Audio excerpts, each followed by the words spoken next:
하나님께서 이가봇이 태어나게 하신 이유라는 제목으로 하나님의 말씀 증거하도록 하겠습니다. 사무엘상 4장에는 이스라엘 백성들이 블레셋과 전쟁을 하는 사건이 기록되어 있습니다. 이스라엘 사람들은 하나님을 믿는 백성들이고 또 하나님께서 도우시는 백성들이죠. 그리고 블레셋 사람들은 누구입니까? 우상을 숭배하며 하나님께서 보시기에 너무나도 악한 일들을 많이 행하며 살아가는 백성들입니다. 자, 그러면 하나님을 섬기는 이스라엘 백성들과 우상을 숭배하는 그 악한 블레셋이 서로 전쟁을 하게 되었다면 우리 생각에는 누가 이겨야 하겠습니까? 당연히 하나님을 믿는 이스라엘 백성들이 이겨야 한다라고 우리는 생각합니다. 그러나 전쟁에서 누가 승리하게 되었는지 사무엘상 4장 2절을 보겠습니다. 4장 2절에 보시면요, 이렇게 말씀이 기록되어 있습니다. 블레셋 사람들이 이스라엘에 대하여 전열을 벌이니라. 그 둘이 싸우다가 이스라엘이 블레셋 사람들 앞에서 패하여 그들에게 전쟁에서 죽임을 당한 군사가 4,000명 가량이라. 아멘. 지금 읽은 말씀을 보시면 이스라엘 백성은 4,000명이나 죽었을 정도로 전쟁에서 크게 패하게 됩니다. 전쟁에서 패한 이스라엘 백성이 이제 어떻게 행동을 하는지 이어지는 3절을 보겠습니다. 3절을 또 읽어드릴게요. 백성이 진영으로 돌아오매 이스라엘 장로들이 이르되 여호와께서 어찌하여 우리에게 오늘 블레셋 사람들 앞에 패하게 하셨는고 여호와의 언약궤를 실로에서 우리에게로 가져다가 우리 중에 있게 하여 그것으로 우리를 우리 원수들의 손에서 구원하게 하자 하니. 아멘. 하나님을 믿는 사람들은 어떤 고통스러운 일을 당하게 되었을 때 하나님을 생각하게 되죠. 그러니까 이스라엘 백성들도 마찬가지입니다. 아주 큰 실패, 큰 패배를 당하게 되었을 때 하나님이 왜 이를 허락하신 것까? 이 일은 왜 하나님 우리가 하나님을 믿는 백성인데 우리는 왜 이런 일을 당한 건가? 그 의문을 갖게 됩니다. 지금 읽은 이 말씀을 보시면 전쟁에서 패한 이스라엘 백성들과 장로들은 여호와께서 오늘 우리를 블레셋 사람들 앞에서 패배하게 하신 이유가 무엇이냐라는 질문을 던지며 고민을 합니다. 이스라엘 백성들이 전쟁에서 크게 패하게 되었던 것은 그들의 신앙이 엉망이었기 때문입니다. 그러니까 하나님과의 관계에 문제가 있었기 때문에 하나님께서 그들의 전쟁을 돕지 않으셨던 겁니다. 하나님과의 관계에 큰 문제가 있었기 때문에 우상을 숭배하는 나라와의 전쟁에서 패하게 되었던 거라는 것이죠. 그러나 방금 읽은 3절에 보시면 이스라엘 백성들을 대표하는 장로들은 4,000명이나 죽었을 정도로 전쟁에서 크게 패하게 된 원인을 종교적인 의식에서 찾으려 합니다. 그들은 우상을 숭배하는 블레셋과의 전쟁에서 패하게 되었을 때 하나님의 말씀을 기준으로 삼아 자신들의 모습을 점검하려고 하지 않았습니다. 이거 하나님을 믿는 우리에게, 하나님이 인도하시는 이 백성에게 이러한 전쟁의 패배가 있게 되었다면 우리가 과연 하나님을 잘 섬기고 있는지, 하나님 말씀 앞에 우리의 모습은 어떤지 이거부터 한번 따져보자, 그러지를 않았다는 겁니다.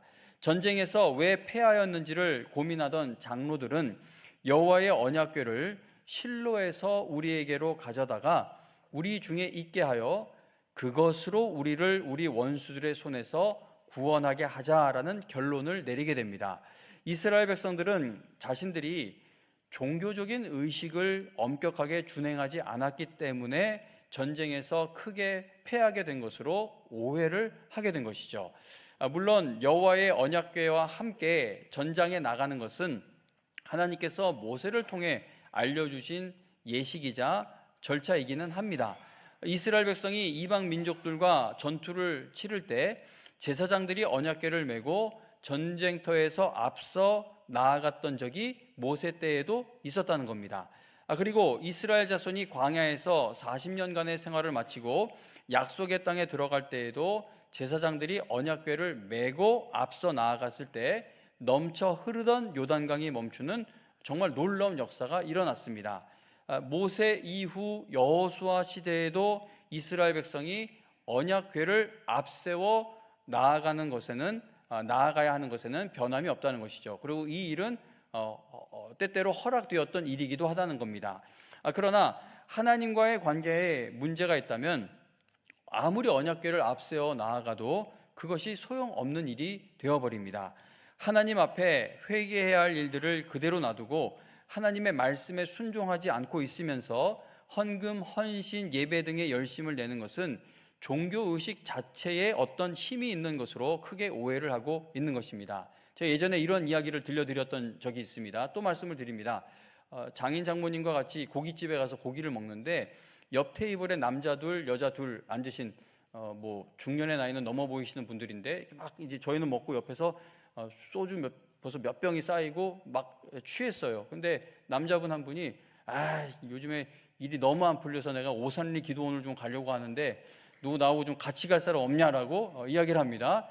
성도님 여러분, 아무리 40일 기도하고 새벽 기도하고 뭘 해도 내 신앙의 모습이 바르지 않으면 이게 다 종교 의식이 될 뿐이지 이 소용이 없다는 겁니다. 아무리 언약궤를 가지고 나가고 언약궤를 아주 정석껏 들고 전쟁에 나가도 하나님과의 관계가 먼저 바르게 잡혀 있지 않으면 이게 소용없는 일이라는 겁니다.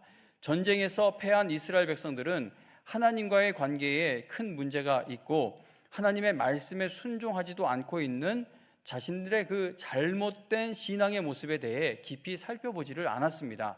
그리고 그들은 하나님께 여쭈어보는 기도도 드리지 않았죠.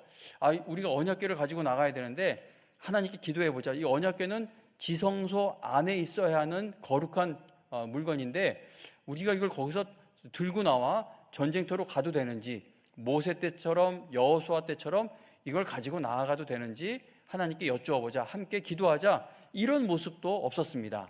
하나님과의 관계를 전혀 생각을 하지 않고 말씀에 순종하고 있는지도 전혀 확인을 하지 않으면서 여호와의 궤만 앞세워 전쟁에 나갔던 이스라엘 백성은 더욱 비참한 결과를 맞이하게 됩니다. 호세아서 4장 6절에 보면은요, 내 백성이 지식이 없으므로 망하는도다라는 그러한 하나님의 말씀이 있습니다.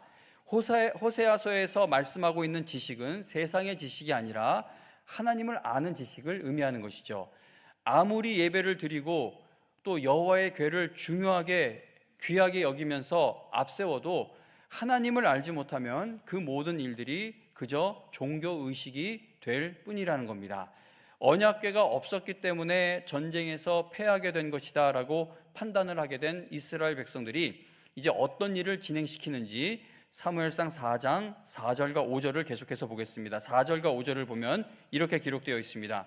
이에 백성이 실로에 사람을 보내어 그룹 사이에 계신 만군의 여호와의 언약궤를 거기서 가져왔고 엘리의 두 아들 홈니와 비느하스는 하나님의 언약궤와 함께 거기에 있었더라.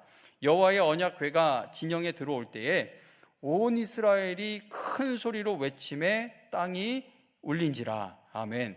사무엘상 2장 12절에 보면은요, 당시 대제사장이었던 엘리의 두 아들 홈니와 비느하스는 행실이 나쁠 뿐만 아니라 여호와를 알지 못하는 사람들이라고 소개합니다. 자, 엘리가 대제사장이면 대제사장의 두 아들도 제사장인 것이죠. 그런데 성경은 이 두 아들을 행실이 나쁘다고만 이야기하는 것이 아니라 제사장인데 여호와를 알지 못하는 사람들이라고 소개를 합니다.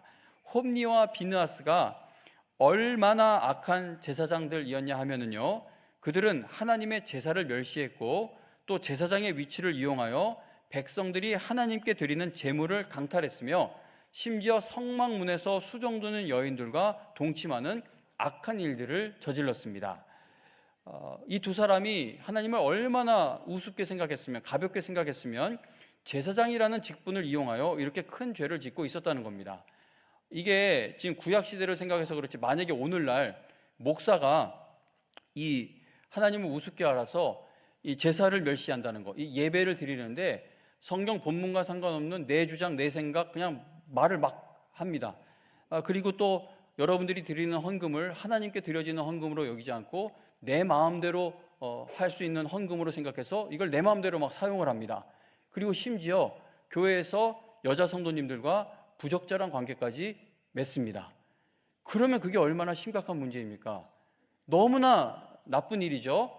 홈리와 비느하스가 그러한 사람들이었다는 겁니다. 그런데 방금 읽은 4절에 보면은요, 홈리와 비느하스가 하나님의 언약궤와 함께 있었다라고 말씀합니다. 그리고 5절에 보면 언약궤가 전쟁터로 들어올 때에, 이스라엘 진영으로 들어올 때에 온 이스라엘이 땅이 흔들릴 만큼 큰 소리로 기뻐하며 환호성을 지릅니다. 이스라엘 백성이 기뻐하는 소리가 얼마나 컸으면 블레셋 사람들이 있는 저쪽 진영에까지 그 외치는 소리가 들리게 됩니다. 이스라엘 백성은 홈리와 비느하스와 같이 타락한 제사장이 여호와의 궤와 함께하는 것에는 전혀 신경을 쓰지 않고, 근데 전쟁에 나가고 여호와의 궤가 와야 하지만 제사를 멸시하고 하나님께 드려지는 물건, 제물을 자기들 마음대로 사용하고 심지어 성막 문에 있는 저 여자들과 동침까지 하는 저런 제사장들이 언약궤를 들고 나오면 이게 괜찮은 건가? 그걸 신경 쓰질 않았어요. 그저 여호와의 궤가 진영에 들어오게 된 것에 대해 크게 기뻐하는 모습을 보이게 됩니다. 블레셋 사람들은 이스라엘 백성들이 큰 소리로 외치고 있는 이유가 여호와의 궤가 이스라엘의 진영에 도착했기 때문이다라는 것을 알게 되고는 너무나 두려워하게 됩니다. 자, 블레셋 사람들은요, 여호와께서 이스라엘 백성들을 인도하시기 위해서 애굽과 같은 정말 큰 강대국을 치셨다라는 사실을 기억하며 두려워하게 됩니다. 저거 언약궤가 들어왔는데 저 이스라엘이 섬기는 저 하나님, 옛날에 애굽이라는 그 강대국도 쓰러뜨리신 그 하나님 아니야? 신 아니야? 야, 큰일 났다. 이거 애굽을 쳐서 무너뜨릴 정도면 블레셋, 우리와 같은 나라는 뭐 그냥 넘어질 텐데 이제 어떡하냐? 두려운 마음이 이들에게 임하게 됩니다. 자, 그런데 놀라운 것은요, 블레셋 사람들은 여호와의 궤가 이스라엘 진영으로 오게 된 것에 대해 너무나 두려워하면서도 이스라엘 백성들의 노예가 될 수는 없다라고 하면서 담대하게 전쟁에 나서게 됩니다. 그리고 이스라엘 백성은 블레셋과의 이 두 번째 전쟁에서 또다시 패하게 됩니다. 10절, 11절 보세요. 10절과 11절을 보시면 이렇게 말씀이 기록되어 있습니다. 읽어드립니다. 블레셋 사람들이 쳤더니 이스라엘이 패하여 각기 장막으로 도망하였고 살육이 심히 커서 이스라엘 보병에 엎드러진 자가 3만 명이었으며 하나님의 궤는 빼앗겼고 엘리의 두 아들 홈리와 비느하스는 죽임을 당하였더라. 아멘.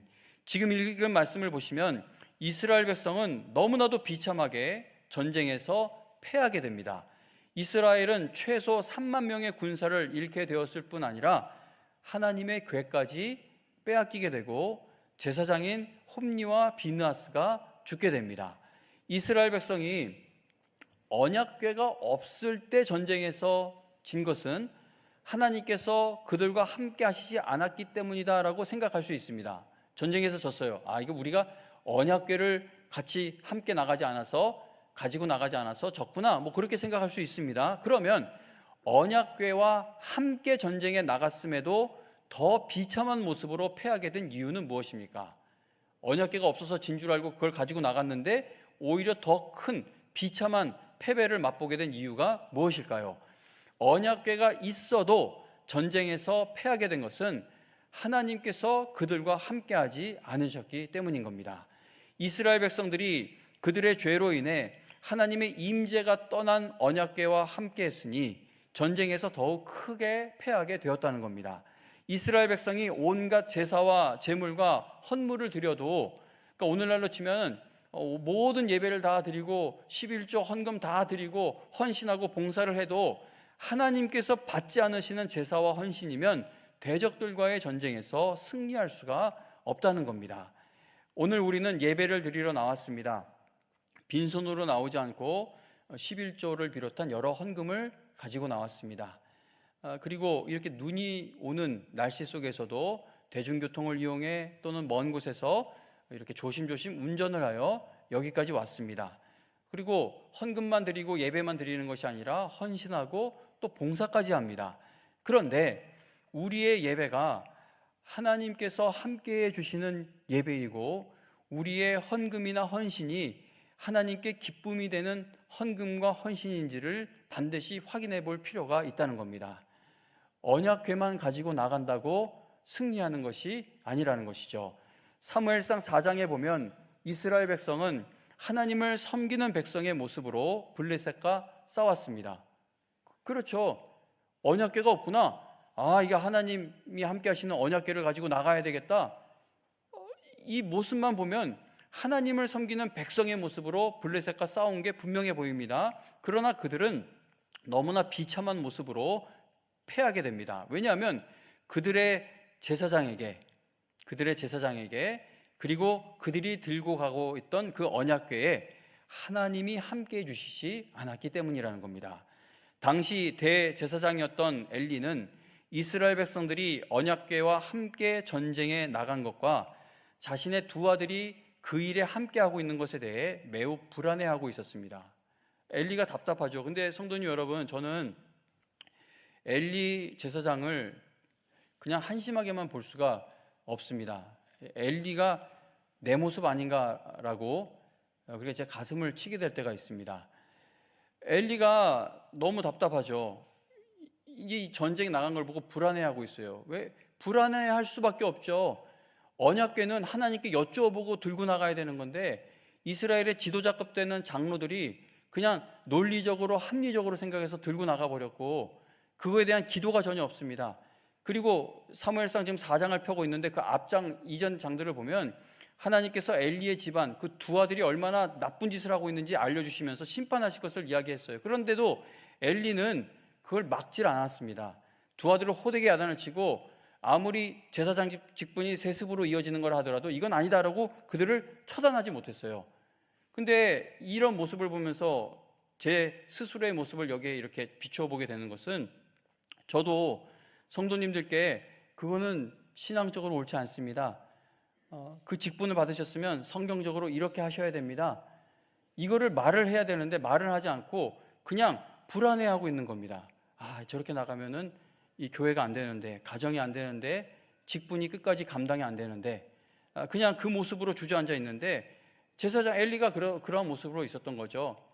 두 아들, 하나님의 심판이 예언되어 있는 두 아들, 그리고 그렇게 가지고 나가면 안 되는 언약궤, 그 모든 그러한 모습으로 전쟁에 나가 있으니까 엘리가 불안해하며 전쟁 결과를 기다리고 있습니다. 13절 말씀에 보시면 엘리가 길 옆 자기의 의자에 앉아 기다리며 그의 마음이 여호와의 궤로 말미암아 떨릴 즈음에라고 말씀합니다.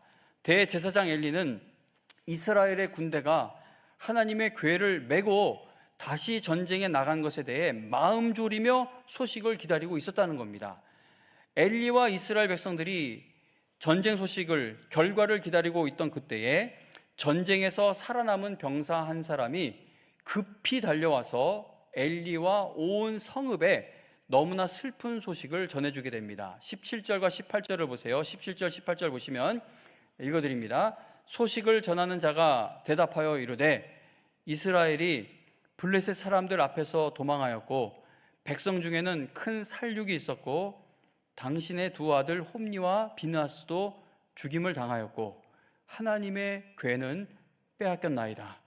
하나님의 궤를 말할 때에 엘리가 자기 의자에서 뒤로 넘어져 문 곁에서 목이 부러져 죽었으니 나이가 많고 비대한 까닭이라. 그가 이스라엘의 사사가 된 지 40년이었더라. 아멘.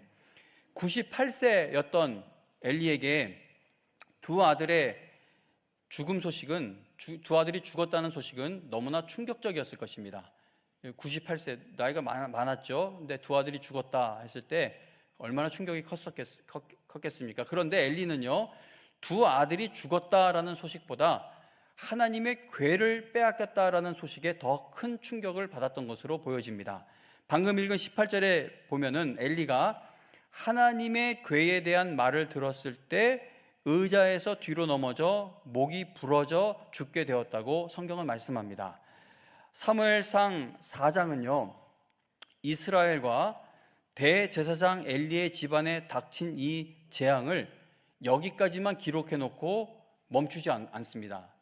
이 민족에게, 이 나라에, 이 가정에 얼마나 더 슬픈 일이 닥치게 되는지 조금 더 기록을 해 놓았는데 오늘 사회 보시는 목사님께서 읽어주셨던 19절부터 22절까지의 말씀을 다시 한 번 더 보겠습니다. 19절부터 22절 한 번 더 봅니다. 하나님의 말씀 읽어드립니다. 그의 며느리, 그러니까 엘리의 며느리인 비느하스의 아내가 임신하여 해산 때가 가까웠더니 하나님의 궤를 빼앗긴 것과 그의 시아버지와 남편이 죽은 소식을 듣고 갑자기 아파서 몸을 굽으려 해산하고 죽어갈 때에 곁에 서 있던 여인들이 그에게 이르되 두려워하지 말라, 네가 아들을 낳았다 하되 그가 대답하지도 아니하며 관념하지도 아니하고 이르기를 영광이 이스라엘에서 떠났다 하고 아이 이름을 이가봇이라 하였으니 하나님의 궤가 빼앗겼고 그의 시아버지와 남편이 죽었기 때문이며 또 이르기를 하나님의 궤를 빼앗겼으므로 영광이 이스라엘에서 떠났다 하였더라. 아멘. 지금 읽은 말씀에 보면 대제사장 엘리의 며느리가 너무나도 큰 충격을 받아 갑자기 출산을 하고는 세상을 떠나게 됩니다. 출산을 도와주고 있던 여인들이 아들이 태어났다고 말해주며 두려워하지 말라고 위로해주죠.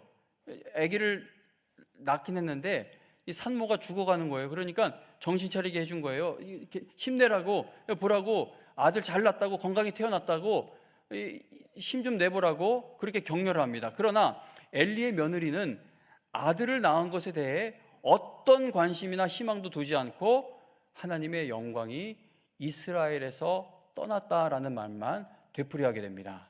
그러더니 그 귀한 자기 아들, 자기 그 아기의 이름을 이가봇이라고 짓고는 세상을 떠나게 됩니다. 이가봇은 영광이 없다, 영광이 어디 있느냐라는 의미입니다. 하나님께서는 블레셋의 군대와는 비교도 할 수 없을 강대국인 애굽을 꺾으시고 이스라엘 자손을 출애굽하게 하셨습니다. 그러므로 하나님께서는 이스라엘이 블레셋을 거뜬히 이길 수 있도록, 승리할 수 있도록 충분히 도우실 수 있었다는 겁니다. 오래전에 애굽을 꺾으신 하나님이 이제는 늙고 힘없어진 하나님이 아니시죠. 출애굽 당시의 그 능력이 여전히 동일한 하나님이시기 때문에 이번에도 이스라엘이 블레셋을 아주 넉넉히 이길 수 있도록 충분히 도우실 수 있는 분이 하나님이십니다. 그러나 여호와의 궤까지 동원하여 전쟁에 나간 이스라엘 백성은 오히려 더 처참한 패배를 당하게 되었다는 겁니다. 그동안 하나님을 두려워하지 않고 죄를 짓고 있었던 대제사장의 두 아들도 죽게 되고, 그러한 아들을 막지 않고 있었던 그 아들이 개판인데 제사장 직분을 그렇게 더럽게 맡고 있는데 그 아들들을 막지 않았던 엘리도 죽게 됩니다. 엘리의 며느리는요, 이 모든 재앙이 임하게 된 것이 나라가 전쟁에서 패배하고 기울게 되고 시아버지 대제사장이 시아버지가 죽고 제사장인 자기 남편도 죽고 이 모든 재앙이 임하게 된 것이 하나님의 임재, 즉 하나님의 영광이 떠났기 때문이다라는 것을 깨닫고는 자기 아이의 이름을 이가봇이라고 짓고는 세상을 떠나게 됩니다. 이가봇의 할아버지, 아버지, 어머니 모두 죽은 것이죠. 이제 이 아기만 살아남습니다. 이스라엘 사람들이 대제사장의 엘리의 손자인 그 이가봇을 볼 때마다, 이 아이의 이름을 부를 때마다 어떤 생각을 했겠습니까? 이스라엘 백성들은 이가봇을 볼 때마다 하나님의 영광이 이스라엘에서 떠나 우상을 숭배하는 블레셋과의 전쟁에서 크게 패하게 되었던 것이고, 하나님의 궤를 빼앗기게 되었으며, 그리고 회개하지 않고 있던 대제사장의 집안 사람들이 다 죽게 되었던 고통스러운 사건을 기억하였을 것입니다. 대제사장 엘리의 집안은 그들이 회개하지 않는 죄로 인해 심판을 받은 것이죠. 그런데 하나님께서 엘리의 집안에서 이가봇을 태어나게 하시고 이 아이를 이스라엘 백성들 한가운데 살려두신 이유가 무엇일까 깊이 생각해 보게 됩니다. 이 아이의 이름은 영광이 없다예요. 하나님의 영광이 이제는 없다. 아니면 또 다른 의미로는 하나님의 영광이 어디 있느냐. 그러니 이스라엘 백성들이 이 아이를 볼 때마다 이가보사 하고 부를 때마다 하나님의 영광이 없다. 하나님의 영광이 어디 있느냐. 우리가 하나님이 전쟁을 돕지 않으셔서 패하게 된 상황, 그리고 대제사장과 제사장이 전부 한날 죽어버린 사건, 여호와의 궤까지 빼앗긴 상황, 이것을 계속 되뇌일 수밖에 없는 것이 이 아이를 볼 때 일어나는 일이었을 것입니다. 그러면 하나님께서 이런 아이를 이스라엘 백성 한가운데 태어나게 하시고 이 집안 사람들 다 죽게 하시면서도 이 아이는 이스라엘 한가운데 남겨두신 이유는 무엇일까 생각해 보게 된다는 것이죠. 저는 하나님께서 이스라엘 백성들 가운데 이가봇을 남겨두신 것은 하나님께서 너무나도 사랑하시는 이스라엘 백성들이 하나님께로 돌아오게 되기를 간절히 원하셨기 때문이라고 생각합니다. 그러니까 하나님께서 이가봇, 영광이 없다, 영광이 어디 있느냐라는 이름을 가진 아이를 이스라엘 한가운데 태어나게 하신 것은 이스라엘 백성들이 너무 미워서 너네 평생 한번 괴로워봐라. 얘 볼 때마다 내 영광이 떠난 거 내가 너네 버렸어.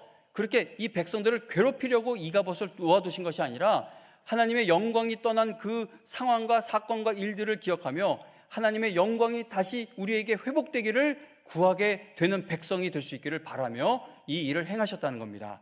이스라엘 백성들이 이가봇, 즉 하나님의 영광이 이스라엘에서 떠났다는 뜻의 이름을 부르거나 이 아이를 볼 때마다 하나님의 영광이 떠난 그들의 현실을 슬퍼하며 하나님의 영광이 다시 임하는 나라와 가정이 되기를 간절히 바라게 되는 것이 하나님의 마음이었다는 것입니다.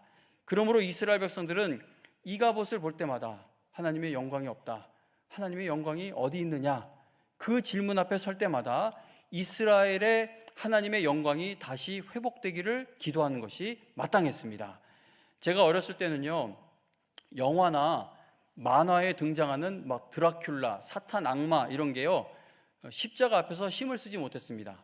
막 드라큘라가 누굴 쫓아가면 그 사람이 막 도망가다가 성당이나 교회에 들어가가지고 막 성수를 찾아서 뿌리거나 십자가를 딱 대면 막 그 드라큘라에다 갖다 대면 여기 다 타버리거나 왁 하고 사탄 드라큘라가 도망을 가요. 근데 이제는요, 드라큘라나 악마가 십자가를 들고 있는 사람들을 비웃는 영화나 만화를 자주 보게 됩니다. 세상 사람들도 이걸 알더라고요. 교회에 더 이상 능력이 있는가? 막 드라큘라가 오히려 십자가를 꺼내기도 하고 그러한 엉망인 세상이 되었는데, 제가 어렸을 때는 예배 시간이나 기도회 때나 또는 사경회 때 하나님을 깊이 만나고 깊은 기도를 하게 되는 일들이 많았습니다. 근데 성도님 여러분, 그때보다 지금의 교회들은 훨씬 더 밝고 화려한 음악, 조명, 그리고 온갖 악기가 동원되는 음악, 그리고 설교자들의 학력은 그때와는 비교가 안 돼. 지금은 고학력의 설교자들이 얼마나 많은지 모릅니다. 그리고 지금 이 교회에 어려움을 겪고 있는 성도님들이 여전히 많긴 하지만 그래도 30년 전, 40년 전과 비교해 보면은 대부분 다 잘 먹고 잘 살게 되신 분들이 더 많아요. 그러나 모든 것이 더 나아진 환경에서 우리는 예배와 기도의 힘을 잃어가고 있고요. 한국 교회의 상황에 대해 여러 가지 통계를 내보면 우리에게 불안감을 주는 일들이 점점 쌓여가고 있다는 겁니다. 하나님의 영광이 떠나버리면 아무리 여호와의 궤를 정성껏 가지고 나아가도 소용이 없게 되는 것이죠. 아무리 교회 건물이 화려하고 멋지게 되어도, 세상 사람들이 칭찬하는 교회가 되어도, 다른 교회가 부러워하는 목회자가 있어도, 교인 숫자가 많아도, 재정이 풍족해져도 하나님의 영광이 떠나면 다 소용없는 것들이 되어버린다는 겁니다. 이가봇은 영광이 없다, 영광이 어디 있느냐라는 의미입니다. 그러면 영광교회 담임 목사는, 영광교회 교역자들은, 영광교회 당회는, 안수집사회는, 권사회는, 교회 학교는, 우리 성가대는 이가봇, 즉 하나님의 영광이 어디 있느냐라는 이 말씀 앞에서 어떤 대답을 하실 수 있겠습니까? 2025년 교회 조직과 행사를 담은 책자를 나누어 드렸는데요, 영광교회 새해 조직과 행사에는 하나님의 영광이 함께 할 것 같습니까? 우리가 얼마나 계획을 잘 세웠는가, 우리가 수십 년째 해오고 있는 일인가, 그것보다 더 중요한 것은 우리가 하고자 하는 일에 하나님의 영광이 함께 하는가, 이것이 중요하다는 것이죠. 여러분들의 가정은, 여러분들의 자녀는 이가봇, 즉 하나님의 영광이 어디 있느냐라는 그 말씀 앞에서 어떠한 대답을 할 수 있는 상황에 있습니까? 하나님께서는 우상을 숭배하는 블레셋에게 패하고 지성소에 있어야 할 언약궤를 빼앗기며 대제사장과 제사장들마저 영의 눈이 어두워져 결국 심판을 받고 있던 그 이스라엘 백성들에게 이가봇을 보내주셨습니다. 왜냐하면 이스라엘 백성을 멸시하고 망하길 바라셨기 때문이 아니라 그들이 이가봇을 보며 돌이키기를 원하셨기 때문이라는 겁니다. 하나님께서는 회개하지 않고 있는 이스라엘 백성들에게 단지 이가봇만을 보내신 것이 아니죠. 이제 사무엘상 4장에 이 이야기가 있는데 5장, 6장, 7장, 8장 쭉 넘어가 보면 언약궤가 다시 돌아오게 되고 하나님께서 보내주신 사무엘을 통해 이스라엘 백성이 하나님의 말씀을 듣는 자리로 돌아오게 되는 역사가 펼쳐지게 됩니다. 하나님은요, 이가봇만 태어나게 하고 끝내시는 분이 아니라 이가봇 상황인 이스라엘의 사무엘이 태어나게 하신 분입니다. 사무엘이 이가봇을 끝내게 될 것입니다. 성도님 여러분,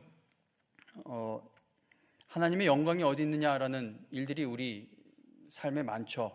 어떤 때 교회를 볼 때 이가봇을 이야기하게 되고, 내 가정을 볼 때 내가 감당해야 하는 직분을 생각해 볼 때, 내 자녀들을 볼 때 이가봇이라는 생각을 하게 될 때가 많습니다. 그런데 하나님이 이가봇만 주고 끝내시는 분이 아니라 사무엘도 예비해 놓으신 분이라는 것을 꼭 여러분 기억하실 수 있길 바랍니다.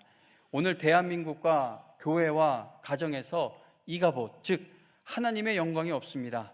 하나님의 영광이 어디 있는 것입니까? 라는 질문을 할 수밖에 없는 일들이 계속 보여지고 있다면 우리가 먼저, 우리 교회가 먼저, 아니 내가 먼저 회개하며 하나님의 영광이 다시 회복될 수 있기를 간구하는 일에 앞장설 수 있게 되기를 주님의 이름으로 축원합니다.